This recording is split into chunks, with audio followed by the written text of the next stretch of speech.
ఎందుకంటే సాధారణంగా మహిళ అనేసరికి మార్చి 8 ముందు వారం రోజులు మాత్రం మహిళ బాగా గుర్తొస్తుంది అందరికీ కూడా.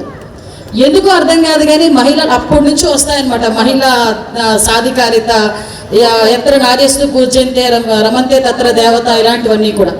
బట్ నేనేమంటానంటే ఒక ఇంట్లో ఆడది ఆరోగ్యంగా ఉంటే ఆ కుటుంబం ఆరోగ్యంగా ఉంటుంది. దాన్ని బట్టి మీకు అర్థమై ఉంటుంది. అమ్మ ఇంట్లో బొజ్జుంటే వంట చేసే వాళ్ళు ఎవరు? నాన్న ఏం చేస్తారు? స్విగ్గీ నుంచి తీసుకొచ్చి ఆర్డర్ పెడితే ఇంట్లో పెడతారు. బయట నుంచి తిన్న ఫుడ్ ఎన్ని రోజులు తింటారు? పిల్లలకి అనవసరంగా అన్ని అనారోగ్యాలు వస్తాయి. దాని అర్థం ఏంటంటే అమ్మ ఆరోగ్యంగా ఉంటే ఇల్లంతా ఆరోగ్యంగా ఉంటుంది, మహిళ ఆరోగ్యంగా ఉంటే ఇల్లంతా ఆరోగ్యంగా ఉంటుంది. మహిళ చదువుకుంటే, మహిళ సాధికారత సాధిస్తే ఇల్లంతా సాధికారత సాధించినట్టే. అదేవిధంగా మహిళ భద్రతగా ఉంది అంటే సొసైటీ భద్రతగా ఉన్నట్టే. అంటే ఈరోజు ఇందాక మా రాజ్ కుమార్ గారు ఒక అంబేద్కర్ గారు వర్డ్ని కోట్ చేస్తూ ఒక మాట చెప్పారు. మహిళా అభివృద్ధి అన్నది ఆ దేశ అభివృద్ధికి కొలమానంగా ఈరోజు ఉన్నది. అంటే ఆ దేశం ఎంతవరకు అభివృద్ధి చెందిందని చెప్పడానికి మహిళా అభివృద్ధిని సూచికగా సూచించగలిగారంటే మహిళ పాత్ర ఈరోజు సొసైటీలో ఎంత ఎక్కువగా ఉందో మనందరం కూడా అర్థం చేసుకోవచ్చు.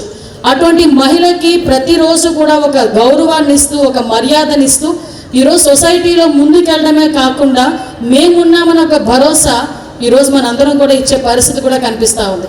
అటువంటి పరిస్థితి నుంచి ఈరోజు మన పరిస్థితి ఎలా అయిపోయిందంటే, ఇందాక మన డిపార్ట్మెంట్ తరపు నుంచి ఎన్ని ఏర్పాటు చేశాను ఇవన్నీ కూడా చెప్పున్నారు.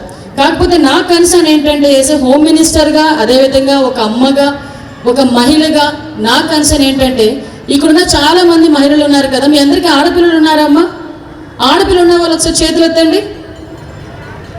ఓకే, చేతులు ఎత్తద్దు కానీ గుండెల మీద చేసుకొని ఈ ఆడపిల్ల మీద గురించి మీ ఆడపిల్లతో ఈ ఒక్క మాట ఎప్పుడైనా అన్నారో లేదో గుర్తుపెట్టుకోండి. నువ్వు ఆడపిల్లవి, ఇలాగే ఉండు అని మాట అన్నారా ఎక్కడైనా ఎప్పుడైనా? నువ్వు ఆడపిల్లవి, ఇలాగే ఉండు, నువ్వు ఆడపిల్లవి, ఈ టైంకి ఇంటికి రా, నువ్వు ఆడపిల్లవి, ఇలా కూర్చో, నువ్వు ఆడపిల్లవి, ఇదే వేసుకో, లేకపోతే నువ్వు ఆడపిల్లవని గుర్తుపెట్టుకో. గట్టిగా మాట్లాడింది అనుకో, నువ్వు ఆడపిల్లవని గుర్తుపెట్టుకో. ఈ మాట మన నుంచి నోటి నుంచి అయినా వచ్చి ఉంటుంది, మన అమ్మమ్మ నోటి నుంచి మన దగ్గరికైనా వచ్చి ఉంటుంది, డెఫినెట్గా వచ్చి ఉంటుంది. ఎంతమంది మగపిల్లలు ఉన్నారు?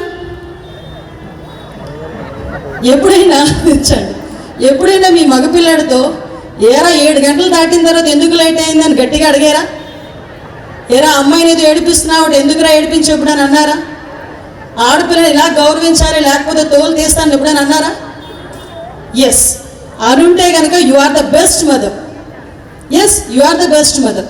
నేను ఎందుకు ఈ మాట చెప్తున్నానంటే, చిన్నప్పటి నుంచి మన నరాల్లోని కూడా నువ్వు ఆడపిల్లవి, ఆడపిల్లవి, ఆడపిల్లవి.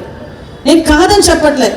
మన సొసైటీ ఉంది, మన సంస్కృతి ఉంది, సంస్కృతికి కట్టుబాట్లకి సంబంధించి అందరినీ గౌరవించుకునే బాధ్యత ఉంది. మన సంప్రదాయాల్ని, సంస్కృతిని రక్షించుకోవాల్సిన అవసరం ఉంది. అట్ ద సేమ్ టైం అదే సంస్కృతిని, సాంప్రదాయాల్ని రక్షించుకోవాలి. అదే ఆడబిడ్డల్ని మనం మర్యాదగా చూడాలి. మన ఇంట్లో ఆడపిల్లలనే కాకుండా పక్క ఆడపిల్లల్ని కూడా ఒక తల్లిలా, ఒక చెల్లిలా, ఒక సోదరిలా భావించాలన్న పదాన్ని కూడా మన ఇంట్లో మగపిల్లలకి చిన్నప్పటి నుంచి నూరి పోస్తే మనం ఈరోజు ఇలాంటి సభలు ఏర్పాటు చేసుకుని రక్షణ టీంలు, శక్తి టీంలు చేసుకోవాల్సిన అవసరం ఉండదు. నేను ఈ మాట ఎందుకు చెప్తున్నానంటే, prevention is better than cure.